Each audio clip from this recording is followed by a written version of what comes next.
Picture a bedroom just before sleep. No phone glowing on the nightstand, no television murmuring in the background, just a futon laid out on tatami, a room quiet enough to hear the house settle. Nothing about the routine looks deliberate, and yet the person sleeping there wakes up clear-headed, sharp and rested in a way that seems to have quietly become rare. If you're over 40, you know this particular exhaustion, falling asleep easily enough but waking up just as tired as when you laid down, the brain foggy well past the point coffee should have fixed it.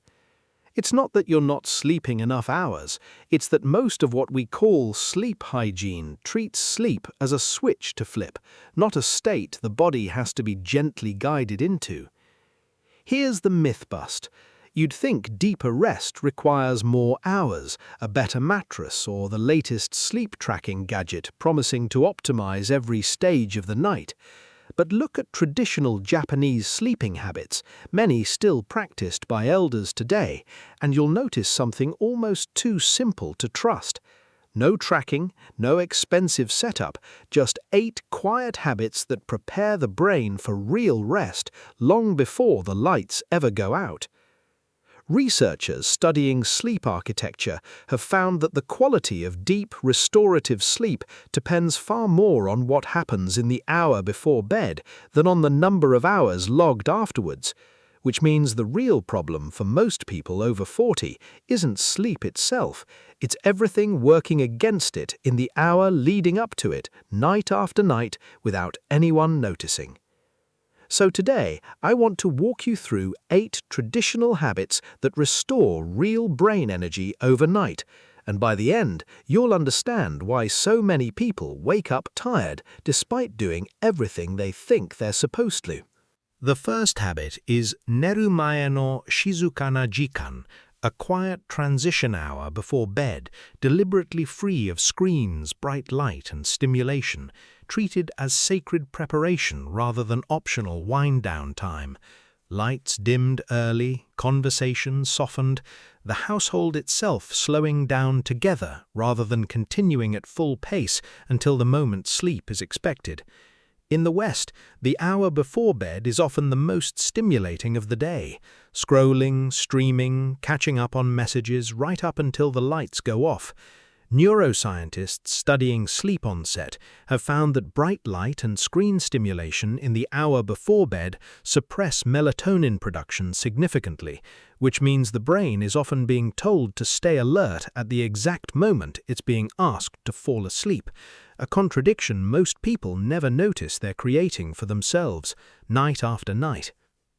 The second habit is Nyuuyoku no suimin, bathing an hour or 2 before bed rather than right before, allowing body temperature to rise during the bath and then gradually fall afterward, which is precisely the drop that signals the brain it's time to sleep. It's not a random detail of timing, it's built around the body's own thermal rhythm. In the West, if a shower happens at all before bed, it's often immediately beforehand, with no gap left for that cooling process to unfold. Sleep researchers have found that this drop in core body temperature is one of the strongest natural triggers for sleep onset, which means a bath timed correctly does more to prepare the brain for rest than almost anything else in the evening routine. The third habit is Futon no kankyou, sleeping on a firm futon laid directly on tatami, a much firmer surface than the soft mattresses common in the West, chosen deliberately for the support it gives the spine through the night. It sounds like simple preference, but the effect reaches further than comfort.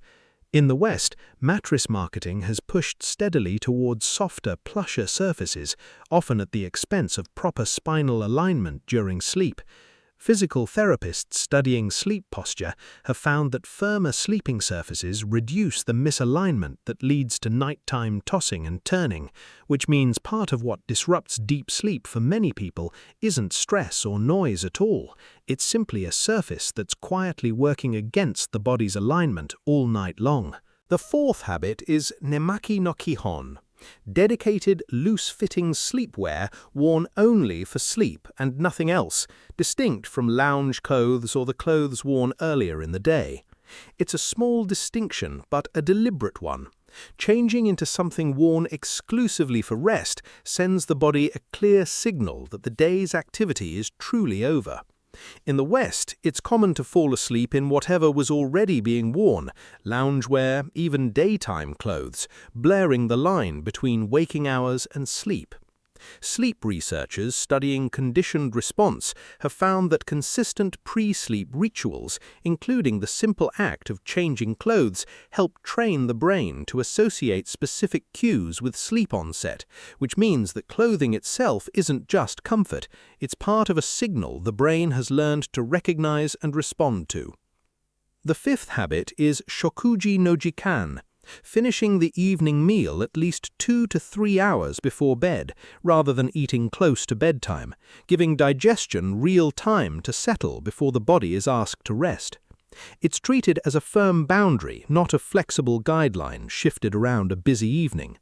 In the West, dinner is often eaten late, sometimes just before bed, especially on busy days when the evening runs longer than planned. Sleep physiologists have found that active digestion competes directly with the body's ability to enter deep sleep stages, since digestion keeps core body temperature and metabolic activity elevated at precisely the time they need to be dropping, which means a late meal doesn't just risk mild discomfort, it quietly interferes with the exact biological process the rest of the evening's habits are trying to encourage. The sixth habit is Heya no ondo, keeping the sleeping room slightly cooler than the rest of the house, deliberately unheated or lightly ventilated even in colder months, since a cool room supports the same temperature drop the earlier the bath begins. It's treated as a fixed environmental rule, not something adjusted for comfort in the moment. In the West, bedrooms are often kept at the same temperature as the rest of the home, sometimes warmer, prioritizing immediate coziness over the body's actual sleep needs. Sleep researchers have found that a cooler room measurably improves the depth and continuity of sleep compared to a warmer one, since the body's internal temperature needs somewhere to drop toward, which means a room kept too warm is quietly working against sleep quality all night, regardless of how comfortable it felt at the moment of falling asleep. The seventh habit is asa no hikari, exposure to natural morning light immediately upon waking, curtains opened right away rather than left closed against the day. It seems like a strange habit to include in a conversation about sleep, but the body's sleep-wake cycle doesn't reset itself in isolation. The same light exposure that regulates energy during the day also determines how deeply the brain sleeps the following night. In the West, mornings are often spent indoors under artificial light, sometimes with blackout curtains still drawn well past waking. Sleep scientists studying circadian rhythm have found that consistent morning light exposure is one of the strongest anchors for a healthy sleep-wake cycle, which means a habit practiced first thing in the morning is, in a very real sense, part of preparing for the night still 14 hours away. And the eighth habit, saved for last because it's the one people resist the most, is called nemuri no gishiki, a fixed, unchanging bedtime ritual repeated in the exact same order every single night, regardless of how the day went. The same few steps in the same sequence until the body stops needing to think about what comes next and simply follows the pattern into sleep.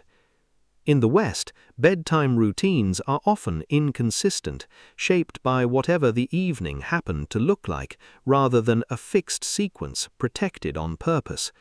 Sleep researchers studying conditioned sleep response have found that a consistent, repeated pre-sleep sequence trains the brain to associate that specific pattern with sleep onset, often shortening the time it takes to fall asleep considerably, which means the ritual itself becomes a kind of signal, one the brain learns to trust more with each night it's repeated exactly the same way. So there it is, 8 traditional habits, none of them requiring a device, all of them quietly preparing the brain for the kind of sleep most people have stopped getting. Neru mai no shizuka na jikan removes the exact stimulation that suppresses melatonin right when it's needed most. Nyuuyoku go no suimin uses the body's own temperature drop as a natural signal for sleep onset. Futon no kankyou supports the spine through the night instead of quietly working against it. Nemaki no kihon gives the brain a clear physical cue that rest has begun. Shokuji no jikan protects the body's temperature drop from being interrupted by active digestion. Heya no ondo gives that same temperature drop somewhere cool to land. Asa no hikari anchors the whole cycle from the other end, first thing in the morning. And nemuri no gishiki, the nightly ritual, trains the brain to recognize sleep is coming before it's even asked to arrive. None of this replaces a real sleep disorder getting proper medical attention, and if you're dealing with chronic insomnia or something more serious, that deserves more than a habit list. This isn't a promise that 8 small changes fix years of poor sleep overnight, but if you've been sleeping enough hours and still waking up exhausted, it might not be about the hours at all. It might be that everything happening in the hour before bed has quietly been working against the rest you were trying to get. So tonight, try just one. Dim the lights an hour early. Finish eating a little sooner than usual. Follow the exact same few steps before bed in the exact same order. That's enough to start. Because deep rest was never really about tracking more data or buying a better mattress. It was about gently guiding the brain towards sleep instead of expecting it to simply switch off on command, one quiet habit at a time. If this gave you something worth trying, there's more like it here, so stick around. I'll see you in the next one.